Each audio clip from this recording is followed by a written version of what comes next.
Tonight, more witnesses take the stand at the trial of self-declared serial killer Jeremy Skibicki. That way we have a backstop for negotiation, because there are some bands right now that are not willing to negotiate anything. A Senate committee hears that a lucrative market has more Mi'kmaq fishing for elvers without a license. I never thought I'd be an avid meditator. I certainly never thought I'd become an abstract artist. And we hear from Eileen Marlowe about her new book on self-care.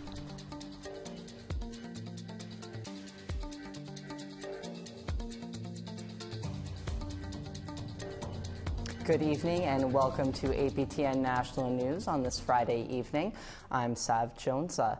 More coverage tonight of the trial of a self-proclaimed serial killer, where a judge has to decide if Jeremy Skibicki is not criminally responsible because of mental illness. Skibicki admitted in court that he killed Rebecca Contois, Morgan Harris, Mercedes Myron, and Buffalo Woman. Today, the Crown called a Winnipeg police forensic officer and a pathologist to the stand. Beware, there are disturbing details in this report. Here's T.R. Wheatley. The day started with details about how the Winnipeg police ended up searching the city's Brady landfill back in the spring of 2022 for the partial remains of Rebecca Contois. During testimony from an identification unit officer, some of her family members began crying and they had to leave the courtroom. Contois' torso was found on the south side of the Brady landfill roughly 2 weeks into the search on June 14, 2022. Constable Brian Newman testified the search at the landfill happened after Contois' other remains were found in a garbage bin in a back alley near Skibicki's apartment. The judge heard that video surveillance of Skibicki dumping garbage bags in bins, along with the GPS of the dump truck, helped investigators determine where the contents of the bins ended up. Newman said by the time they began their work at Brady, police learned an extra 40 feet of garbage had been piled on the 3-acre area they were searching. Newman said he was the search supervisor and remembers telling his team to look for something, quote, the size of a small suitcase. Another reveal by Newman: in late June 2022, police came here, a block away from Skibicki's apartment, to search the commercial garbage bin between these two businesses. Police saw additional video of Skibicki dumping more garbage bins. It was then that court heard this is where the remains of both Morgan Harris and Mercedes Myron lay for nearly 2 weeks. On May 3rd, police said Skibicki disposed of Harris and came back with Myron on May 6th. It wasn't until May 16, a day before Contois' remains were found, that a dump truck from the privately owned Prairie Green landfill picked up contents from the commercial bin. However, there wasn't any GPS, so Winnipeg police couldn't determine exactly where the contents could have ended up in Prairie Green. The other witness to take the stand was pathologist Raymond Rivera. He examined Contois' remains. He confirmed that she died from being choked and smothered. Defense did not cross-examine either witness. All week, those on the stand were called by the Crown, who have been trying to prove Skibicki was intentional and racially motivated when he killed all 4 women. Earlier this week, 3.5 hours of video of Skibicki's interrogation was shown in court. After it played, defense told the judge Skibicki had later told investigators he suffers from borderline personality disorder and PTSD. His defense are claiming he is not criminally responsible on account of mental disorder. Court will continue next week with more Crown witnesses, including another police officer who will talk more about the video surveillance evidence in this case. T.R. Wheatley, APTN National News, Winnipeg. For more on this trial, please head over to aptnnews.ca for stories by our web reporter, Kathleen Martins.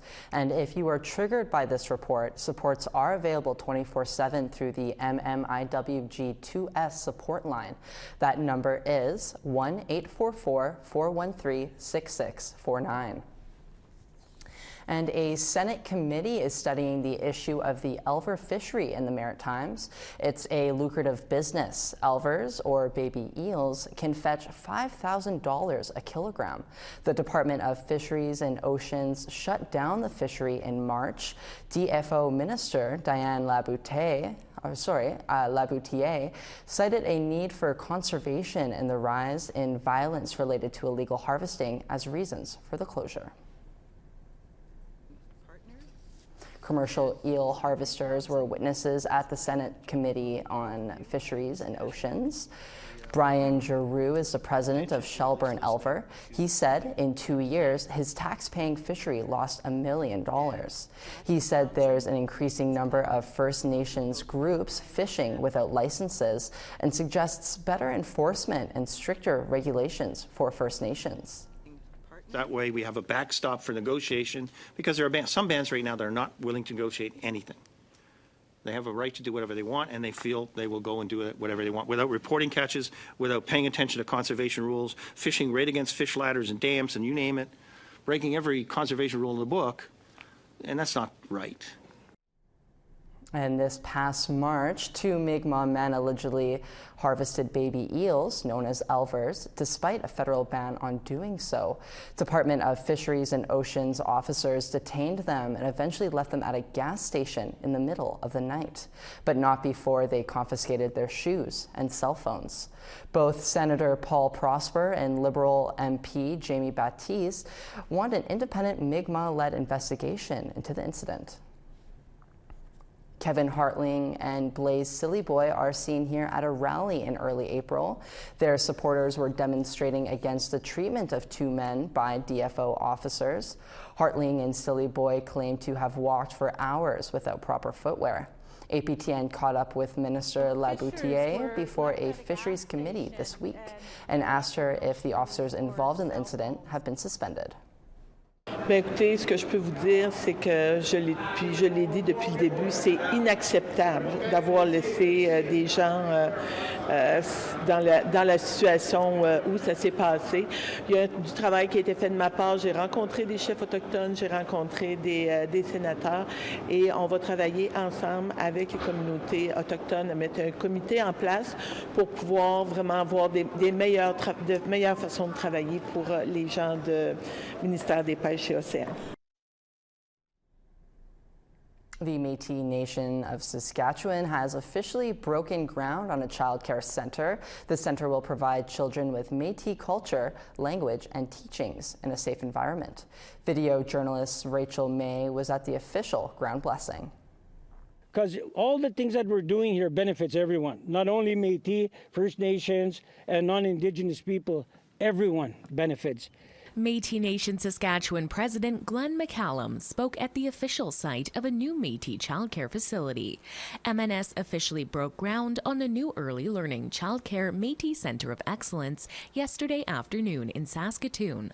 Vice President Michelle Leclerc says this centre is a big step to ensure Métis children are given the opportunity to learn their culture. Opening daycare centres to revitalize language, culture, have our children in a safe space, and allowing our families to have affordable daycare. Not only will the center provide space for 90 children, but also 29 full-time jobs, and 4 part-time jobs will be created. Kathy Pruden-Nansel represents MNS members in Saskatoon. She says the new facility will be the first urban Métis childcare center in Saskatchewan. Our kids are going to be in a Métis cultural environment, hear their language, see their cultural symbols, be around their elders. Those are all things, unfortunately, many of our family members were deprived of. The center is set to open in the fall of 2025. Rachel May, APTN National News, Saskatoon. We want to hear what you think about Indigenous-led childcare options. Here's how to continue the conversation. If you have a story you want to share, send us an email to news@aptn.ca. To read and watch our stories, go to aptnnews.ca. You can find us online on your favorite social media sites, including TikTok, YouTube, LinkedIn, and X. Follow APTN News to join the conversation and see our latest stories. We need to step aside now for a moment, but first, one woman's 40-year career in Métis beadwork is being recognized. There's something about beadwork and something about doing beadwork that just brings you back to who you are and to be proud of who you are.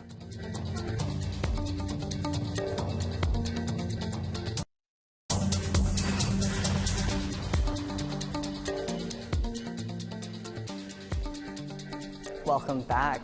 Métis artist Janine Crouchy recently won the Manitoba Arts Council Award of Distinction. Our reporter Sierra Bedden sat down with Crouchy to discuss her work and legacy. There's something about beadwork and something about doing beadwork that just brings you back to who you are and to be proud of who you are. For over 40 years, Janine Crouchy has dedicated her life to sharing the art of Métis beadwork with the world. This week, the Manitoba Arts Council honored Crouchy with their 2024 Award of Distinction. The $30,000 prize is given annually to an artist who embodies both artistic excellence and community service. Audrey Dwyer, the director of granting, said Crouchy was a perfect candidate. When it comes to the Manitoba Arts Council, we want to award someone who not only exceeds artistic excellence, but also contributes to the development of art in Manitoba, which is something that Janine also does. Crouchy, a Red River Métis woman, learned to bead from her mother, Jenny Meyer. To date, Crouchy's work has been displayed at the Winnipeg Art Gallery, Canadian Museum for Human Rights, and on 2 Royal Canadian Mint collector's coins. However, in Canadian institutions, beadwork wasn't always celebrated. Our beadwork was kept in drawers at museums, and every once in a while somebody'd be interested and pull that drawer out and have a look. But Crouchy says there's been a surge of interest in beadwork, and more young people are eager to learn it. For Crouchy, beadwork is a collaborative medium. As she watches the new generation of beadworkers flourish, she dedicates the award to them and the women that paved the way. The women that came before us that did this beautiful work, and they never got the recognition for it. So in a lot of ways, I dedicate this award to them, because without them, I wouldn't be doing what I do now. Next week, Crouchy's work will be featured at the Radical Stitch exhibition at the National Gallery of Canada in Ottawa. Sierra Bedden's APTN National News, Winnipeg. In a busy world, it's not easy to prioritize self-care, but it's exactly what one Chippewa artist in Yellowknife wants you to do. Our reporter, Charlotte Mort-Jacobs, brings us this story about silent healing through meditation and art. This is medicine power. Eileen Marlowe thanks meditation for her creative expression on canvas. The Chippewa Dene artist aligns herself spiritually, asking for guidance every day. I may be thinking about a particular thing or issue or situation, and with that in mind, I will paint and look to transforming that particular issue or thing that I'm dealing with that I would like to see transformed. And I find painting abstractly and with different textures and colors, I honestly feel that it does something to me inside, that it makes some sort of shift inside me. The call to connect with spirit. She is sharing her journey of self-discovery in print. Personal medicine power. The second message from the black bug was to let me know that as individuals, we have unknowingly given our personal medicine powers away. This is also the book deconstructs colonial practices of being and knowing. We were not taught to think from our heart space. We were taught to think from our head, and the type of thinking that comes out of us is divide, conquer, compete, and control type of mentalities. And it's ingrained in every single one of us. As a go-getter in the professional world, Marlowe admits she too was caught up in the rat race. But during the COVID-19 pandemic, she took up meditating, and unbeknownst to her at the time, a whole new life. I learned that there's something inside me, inside my heart, that exists for my highest good. And I've also learned that it's this place here that that has actually changed my life, really, actually. You know, I never thought I'd be an avid meditator. I certainly never thought I'd become an abstract artist. The book encourages creativity, especially in the North, which lacks institutional wellness spaces. She says art has the ability to put a person through silent healing. Healing can take place right in your living room or in your kitchen, wherever you have your stuff set up. And there's a lot of really beautiful feelings associated with painting and art. And yes, it does have the potential to stir up some uncomfortable things and feelings inside of you. But that's the beauty of art. The Call to Connect with Spirit is currently being printed for distribution, and Marlowe anticipates an in-person launch in the future. Charlotte Moore-Jacobs, APTN National News, Yellowknife. We need to take one last break, but stick around. More news is on its way.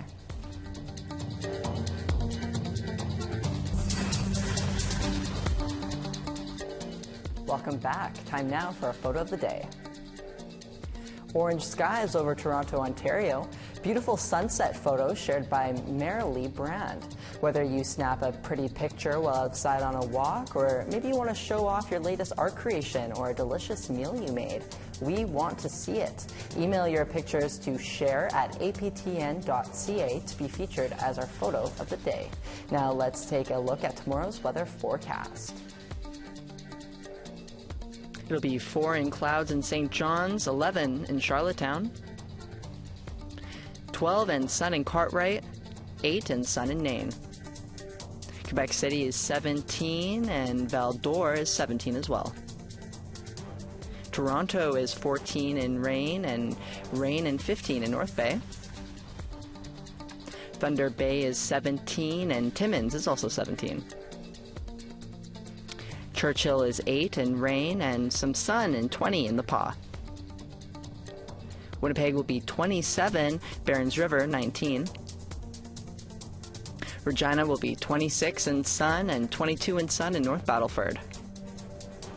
Stony Rapids will be 9 and Buffalo Narrows will be a sunny 16. Sun and 19 in Fort McMurray, sun and 18 in High Level. Edmonton will be 21, as will Red Deer. Vancouver is 19 in sun and 30 in sun in Kamloops. Fort Nelson will be 18 and Prince George will be 22. Watson Lake is 13 and Old Crow is 6. Yellowknife will be 7 and 17 in Fort Simpson. Sax Harbor will be 19.3 in snow and +1 in Colville Lake. Chesterfield is -10 in snow and -10 but sun in Cambridge Bay. Calumet will be +1 and Resolute -11.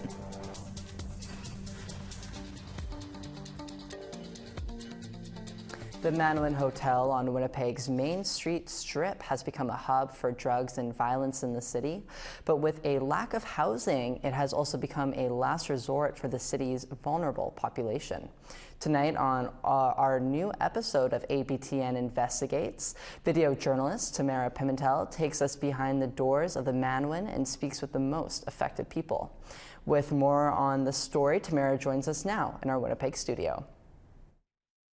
Thanks so much for joining us today, Tamara. How did you come across this story? So back in October, when I was a reporter with APTN National News, I covered the initial protests that happened outside the Manwin to have the hotel shut down.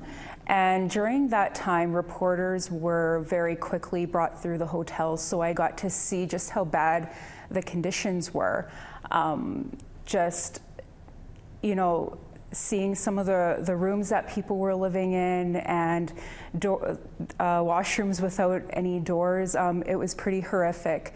And working for news, you only have about 2 minutes to tell a story. So a few months later, I saw Barb Guimond and Vivian Ketchum have been going back to the hotel just to keep tabs on the conditions and the people living there. So I reached out to them, and it gave me the opportunity to do this as an investigates piece and tell this story on a larger scale. How is this hotel impacting Indigenous people in Winnipeg? So this hotel is really a last resort for people who would otherwise be unhoused, and Indigenous people make up almost 70% of Winnipeg's unhoused community. So we spoke with an Indigenous person that lives in the hotel, and we also spoke with the family of an Indigenous man who actually died while living in the hotel a year ago. So really getting down to what these people have gone through and what led to them living in this hotel. And we found that for many, those issues stemmed from what they were going through in their communities back home on the reserve. Okay, and has the province or city responded to the calls to close the hotel? So the hotel's still open. We have not heard from the city about it, but we do hear from the province in this episode. And the province, keep in mind that the tenants get their rent money from the province through EIA. So the province does talk to us about inspections that have been done at the hotel and whether or not the hotel owner had complied to renovation orders. And we also hear from the Minister of Housing about what tenants can do to bring these issues to the province to see if anything can be done that way. But really, this hotel is a last resort, so if anything happens where this hotel does get shut down, a lot of these people might not have anywhere else to go.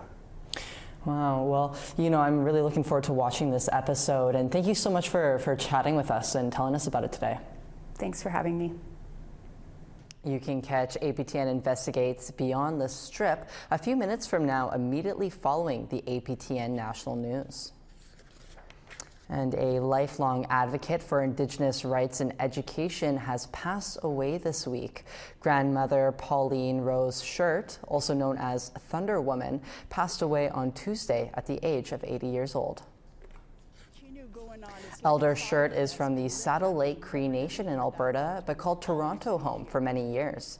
Her community work and activism spans more than 4 decades. In 1974, she helped organize the Native People's Caravan to Parliament Hill with her late husband, Fern Harper. The caravan was part of the Red Power movement that swept North America, uniting grassroots people in a common cause. In 1976, she and her husband founded Canada's first school for Indigenous students, called the Wandering Spirit School in Toronto. She also founded the first Indigenous holistic wellness clinic, called Red Willow, in 1984. During her later years, she served as a knowledge keeper around Toronto and was a recent recipient of the Order of Ontario.